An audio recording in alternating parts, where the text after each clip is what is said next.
ಹೆಂಗದ್ರಿ ದೊಡ್ಡ ಮಂದಿ ಅವನವ್ನು ಈ ಚಳಿಗಾಲ ಹೋಗೋ ಮಟ್ಟ ನೆಗಡಿ ಅನ್ನೋದು ಹೋಗಂಗೆ ಇಲ್ಲ ಅನಿಸ್ತೈತಿ. ನೆಗಡಿ ಸಂಬಂಧ ಸಾಕಾಗಿ ಹೋಗೈತಿ.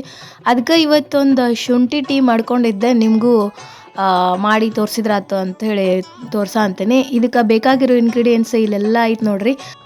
ಶುಂಠಿ, ಧನಿಯಾ ಮತ್ತು ಚಕ್ಕಿ, ಲವಂಗ ಮತ್ತು ಜೀರಿಗೆ, ಕಾಳುಮೆಣಸು ಮತ್ತು ಅಮೃತಿ ಎಲೆ ಮತ್ತು ಇದು ತುಳಸಿ ಎಲೆ ಮತ್ತು ಒಂದು ಸ್ವಲ್ಪ ವೀಳ್ಯದೆಲೆ ಹಾಕಬೇಕು.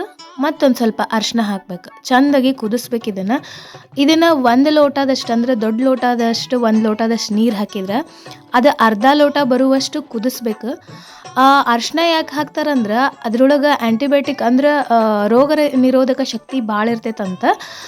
ನಮ್ಗೆ ನೆಗಡಿಗೆ ಸ್ವಲ್ಪ ಕಫ ಹೊರಬೀಳ್ತೈತಂತ.